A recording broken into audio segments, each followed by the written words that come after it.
দিদিকে বাঁচাতে শেষ পর্যন্ত চাকরি ছেড়ে দিল উজি। সম্পূর্ণ জানতে ভিডিওটিতে একটি লাইক করে দেখতে থাকো। গল্পের শুরুতেই দেখা যায় নিশাকে তো রীতিমতো বিয়ে করে জেলে ভরে দিয়েছে জিৎ বসু। এরপর নিশা জেলের মধ্যে চেঁচামেচি করতে থাকলে জিৎ বসু বলে, চেঁচামেচি করে কোনো লাভ হবে না। যে অন্যায় তুমি করেছো তার শাস্তি তুমি পাবে। প্রচুর মানুষের টাকা তুমি মেরে দিয়েছো, তার হিসাব কে দেবে নিশা মিত্র? একের পর এক অন্যায় করেছো তুমি, তাই শাস্তি তো তোমাকে পেতেই হতো, আর এটাই হচ্ছে তোমার শাস্তি পাওয়ার সময়। ঠিক সেই মুহূর্তেই নিশা তখন বলে, অনেক হয়ে গেছে, হ্যাঁ, আমি না আর কোনো কথা শুনবো না, কারণ তুমি আমার সাথে বিশ্বাসঘাতকতা করেছো, আর এই বিশ্বাসঘাতকতা নিশা মিত্র কখনোই মেনে নিতে পারে না। হ্যাঁ, আমি টাকা মেরেছি, যে সমস্ত গরিব মানুষদের টাকা বড়লোকরা মেরে বড়লোক হয়েছে, আমি সেই সমস্ত বড়লোকদের টাকা মেরেছি, তাতে আমার কোনো আক্ষেপ নেই।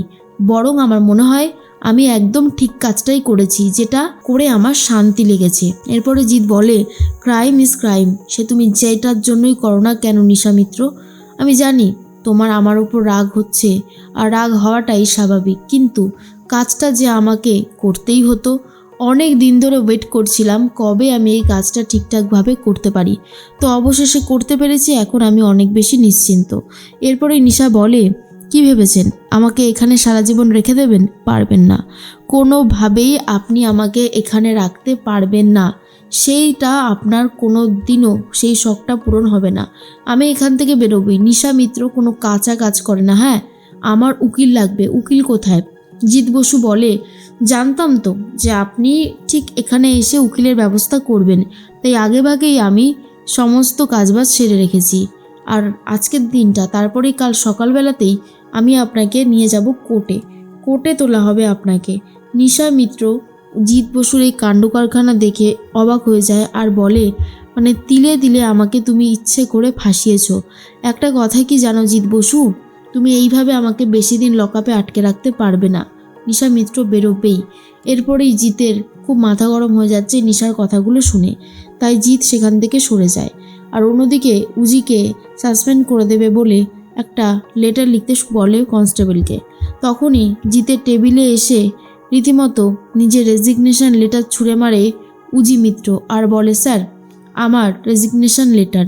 আর এটা শোনার পরই অবাক হয়ে গেছে জিৎ বসু আর বলে, কেন, আপনি চাকরিটা নিজের থেকে ছেড়ে দিচ্ছেন?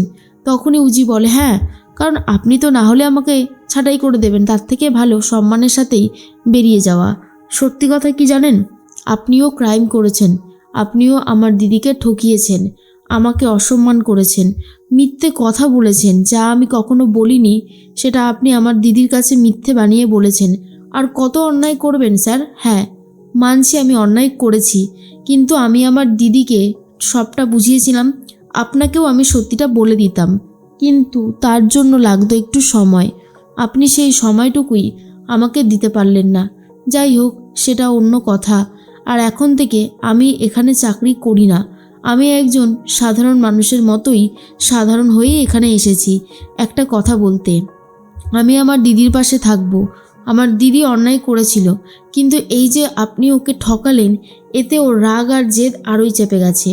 ও আবারও সেই খারাপ কাজের দিকেই পা বাড়াবে। কিন্তু ওকে যদি ভালোবাসা দিয়ে আপনি আগলে রাখতেন, ও আর কখনোই কোনো রকমের কোনো খারাপ কাজ করতো না। মানছি ও ক্রাইম করেছে, কিন্তু সেই ক্রাইমের শাস্তি ও পেয়েছে, ও যথাসাধ্য পেয়েছে, কিন্তু তবুও আপনি পুরো বিষয়টাকে অন্য রকমের দিকে নিয়ে চলে গেলেন। যাই হোক, আমার দিদি যে কি ভয়ঙ্কর রেগে রয়েছে আর ও যে কী করতে পারে সেটা আমি জানি, তাই ভাবছি ওর কাছে কয়েকটা দিন থেকে ওকে আমি ভালোভাবে বোঝাবো, আর ওর জামিন হবেই হবে। এর মাঝখানে ঋষি বলে, সত্যি জিৎ বসু, আপনি যেটা কি করলেন বুঝতে পারলাম না, সব কিছুই তো ঠিকই হয়ে যেত, আর নিশা দিয়েও কোনো অন্যায় করতো না, কিন্তু আপনি কোনো সুযোগটাই দিলেন না, উল্টে আরও খারাপ হওয়ার পথ বার করে দিলেন। জানি না এটা নিয়ে আবার কি হতে চলেছে। জিৎ বসু ভাবে সে যা করেছে একদম ঠিক করেছে। এদিকে খেয়া তো সায়ন্তনকে নিজের বাড়িতে নিয়ে এসেছে। তখনই খবরের চ্যানেলে নিশার অ্যারেস্ট হওয়াটা দেখে সবাই তো খুশি হয়ে যায়। অর্থাৎ দেখা যায় শঙ্খ, ঐশী, সায়ন্তন, দুর্জয় সবাই খুব খুশি যে নিশা মিত্রকে পুলিশ অ্যারেস্ট করেছে। কিন্তু সায়ন্তন ভাবে যেভাবেই হোক এইবারে বাকি আমার প্ল্যানটা সফল হতে দিতে হবে। আমেরিকায় যত তাড়াতাড়ি সম্ভব আমাকে যেতে হবে। ঠিক সেই মুহূর্তেই ঐশী এসে বলে, তা কেমন আছো এখন সায়ন্তন? বাবা সমস্ত ব্যবস্থা শুরু করে দিয়েছে, খুব তাড়াতাড়ি তোমরা আমেরিকায় যেতে পারবে, আমি তোমার সাথে আছি।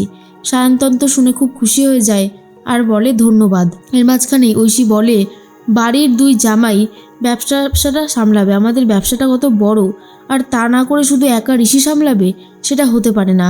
তুমি তাড়াতাড়ি সুস্থ হয়ে নাও, তারপরে অফিসে যাবে, আর শঙ্খ তো আছেই।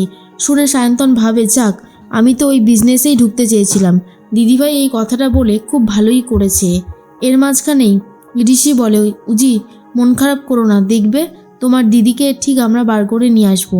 উজি তখন বলে, আমার দিদি ভালো হতে চেয়েছিল, কিন্তু দিল না ভালো হতে। এরপর যে আমার দিদির কি ভয়ানক রূপ আমি দেখব, সেটাই শুধু ভাবছি। আর অন্যদিকে ঋষিও এরপর নিশাকে নিয়ে ভয় পেতে থাকে।